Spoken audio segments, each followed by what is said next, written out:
कौन सा वार है? शनिवार। शनिवार है ना। हाँ। और आज के दिन को हम किस रूप में मनाते हैं? सुरक्षित शनिवार। सुरक्षित शनिवार, वेरी गुड है ना भाई, सेफ सैटरडे इसी को कहते हैं। और आज के दिन हम बिना बस्ता के आते हैं। हाँ। बिना बस्ता के आते हैं तो कुछ न कुछ नई बात सीखते हैं, है ना भाई। तो आज का जो हमारा विषय है वह है डेंगू मलेरिया से बचाव। देखो, हमें कई प्रकार की बीमारी होती है। कभी किसी का पेट दर्द करता है, कभी किसी का सिर दर्द करता है, कभी किसी को बुखार आता है ना। तो आज हम कुछ विशेष बीमारियों के बारे में जानेंगे कि हम उस बीमारी से कैसे बचें और बीमारी कैसे हो, किस कारण से होता है। तो हम लोग आज सबसे पहले जानते हैं डेंगू के बारे में। इसके बारे में आपने कभी डेंगू के बारे में सुना है? डेंगू के बारे में, डेंगू हो गया करके। मलेरिया के बारे में सुना? मलेरिया बुखार के बारे में सुना है ना। वैसे ये बीमारी है डेंगू। क्या है? डेंगू। तो डेंगू की बीमारी कैसे होती है इसको हम जानते हैं, और उसके बाद वो उससे हम कैसे बचें। सिमरन, थोड़ा ध्यान देना पड़ेगा ना, तब सीख पाओगी शनिवार के बारे में। क्या सीखा घर में, आज क्या बताओगे? तो आज हम लोग डेंगू के बारे में पहले जानते हैं कि डेंगू कैसे होता है। तो आप सब जानते हैं बारिश का मौसम है, वो है ना भाई। और बारिश के दिनों में अनेक तरह की बीमारियां होती है ना। किसी को पेट दर्द हो जाता है, कभी किसी को कुछ और होता है। तो ये होता है मौसम के बदलने के कारण। जैसे जैसे मौसम बदलता है तो वायरस जो होता है हमारे वातावरण में छोटे छोटे एकदम खाली आंख से दिखाई नहीं देते कीटाणु, कीटाणु क्या होते हैं? वृद्धि करने लगते हैं। और उन कीटाणुओं के कारण हमें कई तरह की बीमारियां होती हैं, चाहे वो पेट दर्द की बीमारी हो, पेट बुखार हो। तो उसी में एक बीमारी का नाम है डेंगू।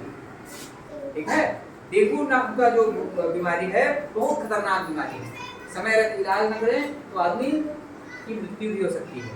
तो यह जो डेंगू नाम की बीमारी है, इसमें क्या होता है? ठंड लगती है, बुखार हो जाता है और खूब शरीर से पसीना निकलता है। ये लक्षण है।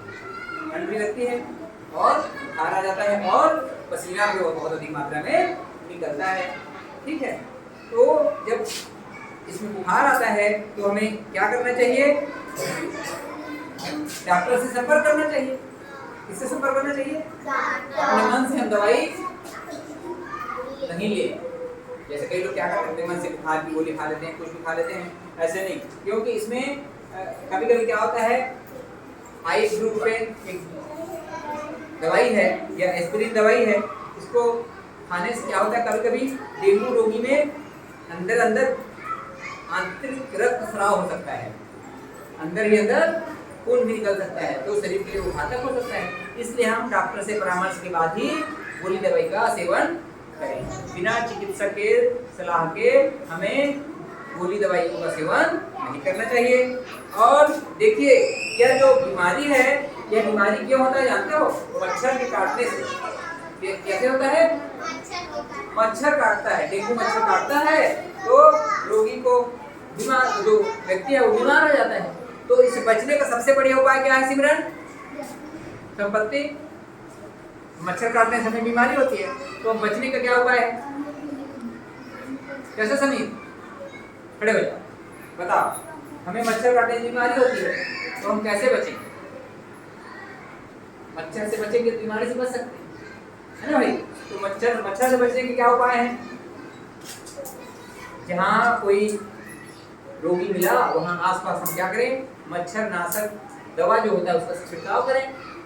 और अन्य व्यक्ति जो हैं वो अधिक से अधिक मच्छरदानी का प्रयोग करें और पूरे बांह का ऐसा कपड़ा पहन लें तो मच्छर काट नहीं पाएगा, है ना। तो अधिक से अधिक ऐसे हम उपाय अपना करके मच्छर से बच सकते हैं और डेंगू को पनपने से रोक सकते हैं।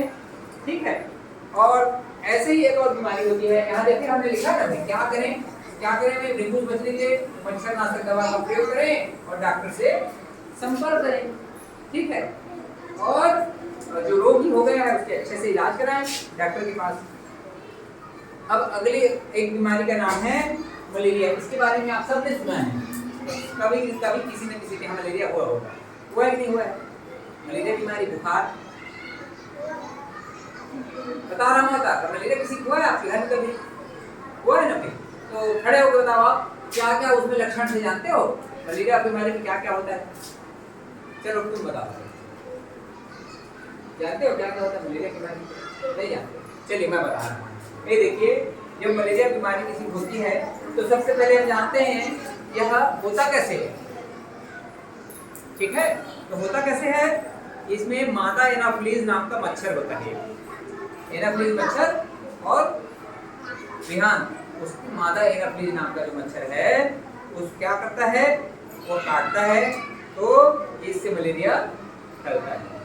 मादा एनाफिलीज नाम के मच्छर काटने से मलेरिया फैलता है। और वो करता क्या है, प्लाज्मोडियम नाम का जो जीवाणु होता है वो हमारे शरीर में आ जाता है मच्छर के काटने से, और वो प्लाज्मोडियम नाम का जो जीवाणु है वो हमें क्या करता है, मलेरिया से पीड़ित कर देता है।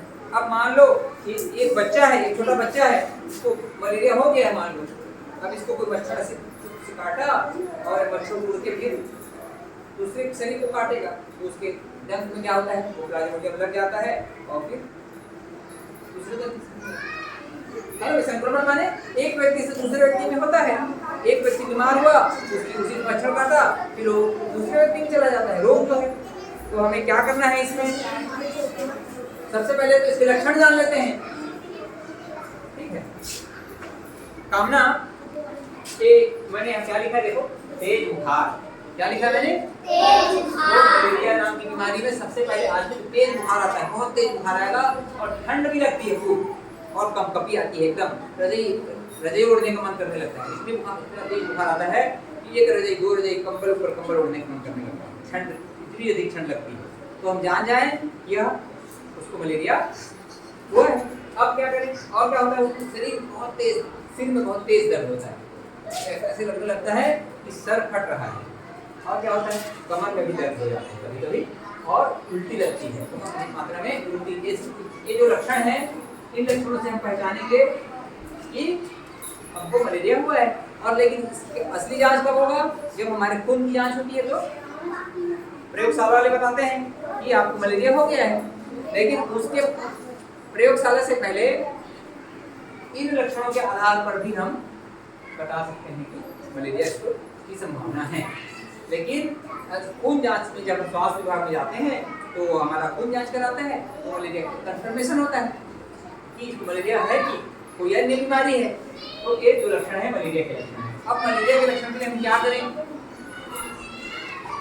उस बीमारी का इलाज करेंगे ना, लेकिन उससे पहले और समझते हैं कि गंभीर बीमारी हो गई। मान लो मलेरिया किसी को है, गंभीर स्थिति कब मानते हैं, मलेरिया में कभी कभी मलेरिया जो उसको हुआ उसके लिए हो जाता है, और क्या हो जाता है, उसका पेशाब कम होने लगता है, और क्या होता है, बेहोश हो जाता है, वो फिर चक्कर उसको आ जाता है, बेहोश हो जाता है, और उसको दौरे पड़ने लगते हैं, और अंत में सांस लेने में भी तकलीफ हो जाती है आदमी से, सांस नहीं ले पाता। तो गंभीर स्थिति में ऐसी भी होती है। और व्यक्ति क्या हो सकता है, क्या हो सकता है, हाँ, इसलिए हमें क्या करना है, उससे बचाव करना है भाई। तो बचाव करने के हम क्या करें, सबसे पहले तो हम डॉक्टर के पास ये लक्षण दिखे तो हम अपने डॉक्टर के पास संपर्क करें। गांव में कोई डॉक्टर है तो गांव में, और साथ नजदीक में कोई यदि स्वास्थ्य केंद्र है तो स्वास्थ्य केंद्र में हम जा करके बताएं कि हमें ऐसे ऐसा लक्षण आ लग रहा है सर, और हमें इसका इलाज कराइए। तो खुद डॉक्टर हमारा जांच करवाएंगे और फिर जो उचित दवा है वो देंगे। और हमको करना क्या है, इसमें मच्छरों से बचाव करना है। क्यों मच्छरों से बचाव करना है, क्योंकि मच्छर से ही ये बीमारी एक व्यक्ति से दूसरे व्यक्ति में फैलता है। इसलिए हमें क्या करना है, मच्छरों से बचना है। अब मच्छरों से बचने के लिए हम क्या क्या करें, चलो आप लोग बताओ, मच्छरों से बचने के लिए क्या क्या करना चाहिए। हाँ बताओ, मच्छर अगरबत्ती का प्रयोग, और वेरी गुड, मच्छरदानी का प्रयोग, और कंबल का प्रयोग, मतलब वेरी गुड, हाँ है ना, कंबल ओढ़ करके भी सोए हम तो हम मच्छर से काट पाएगा। और क्या करें, हाँ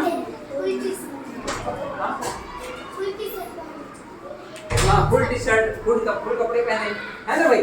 तो देखिए असली बात क्या है, मच्छर कहाँ होता है, पहले हमको ये पता लगाना है।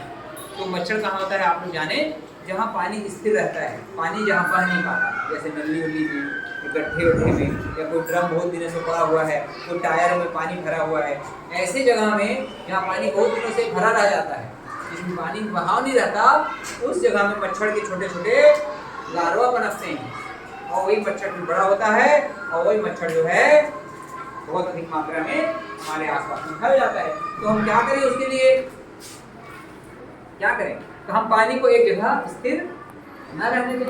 कहीं गड्ढे में पानी है तो उसको बाहर करें, कहीं डब्बे में कोई पानी बहुत दिनों से रखा हुआ है तो हम उसको फेंक दें, है ना भाई। तो पानी को हम ठहरने ना दें, और नाली की हमेशा सफाई करवाते रहें। कभी कभी क्या होता है, नाली में भी जाम हो जाता है, पानी भरा रह जाता है, जिसके कारण मच्छर जो है बहुत अधिक मात्रा में वहाँ पनप जाते हैं, और यदि हमें उससे बचना है तो हम क्या करें, पानी को ठहरने ना दें, समय समय पर नालियों की सफाई करा दें। और क्या करें, कीटनाशक जो दवा होता है उसका छिड़काव कराएं, ठीक है। कीटनाशक दवा से भी जो छोटे छोटे कीटाणु हैं वो मर जाते हैं। कीटनाशक दवा का छिड़काव कराएं। और क्या करें, पूरे शरीर को ढकने वाले कपड़े पहनें, पूरे शरीर को, जैसे पैंट शर्ट पहन लिए, है ना भाई, इसमें पूरा शरीर ढका हुआ है, तो पूरे शरीर को ढकने वाले कपड़े पहने, और जैसे पूरी बाजू का कुर्ता और पायजामा इत्यादि, इससे भी हम मच्छरों से बच सकते हैं। और क्या करें, मच्छर भगाने वाली क्रीम आती है बाजार में, उसको ऐसे लगा लो, मच्छर उससे दूर भाग जाता है, शरीर में लगा लो तो उससे दूर भागता है। तो मच्छर भगाने वाली क्रीम का प्रयोग करें। और क्या करें, मच्छर भगाने वाले स्प्रे भी आते हैं, आपने टीवी में देखा होगा विज्ञापन, हिट नाम का देखा ना, ऐसे छिड़कते हैं तो मच्छर क्या करता है, खिड़की से बाहर हो जाता है, मर जाता है ना भाई, मर जाता है। तो हम ऐसे मच्छर भगाने वाले स्प्रे का प्रयोग करें। इन उपायों को अपना करके हम क्या कर सकते हैं, मलेरिया नाम की बीमारी से बच सकते हैं। तो बच्चों आप बताइए, क्या आपने इन बातों को सीखा? क्या आपको लक्षण दिखेंगे तो आप जानेंगे कि आपको कुछ बीमारी हुई है, ठीक है। अच्छा, मच्छर से बचाव के लिए आप उपाय अपना सकते हैं, ठीक है। तो आसपास आप अपने पालकों से भी, यदि घर में किसी को बीमारी हुई, ऐसे लक्षण दिखें, तो आप अपने पालकों से कह सकते हैं कि पापा जी, कि हमारे दादाजी को या फिर बुआ जी को, या जो भी आपके जिस घर में बीमारी हुई हो, इसको बता सकते हैं कि इसको आप तत्काल डॉक्टर के पास ले जाएं, और सही समय पर इलाज कराने से व्यक्ति जल्दी स्वस्थ होता है। और यदि हम देर करेंगे, झाड़ फूक कराते रहेंगे, तो क्या होगा, बीमार व्यक्ति और अधिक खतरे में पड़ जाता है। इसलिए समय रहते हमें किसी व्यक्ति की जांच करा करके उचित चिकित्सा करानी चाहिए, ठीक है बच्चों। तो आज के सुरक्षित शनिवार में हमने क्या सीखा, डेंगू और मलेरिया से बचाव के उपाय, ठीक है। Okay, thank you very much.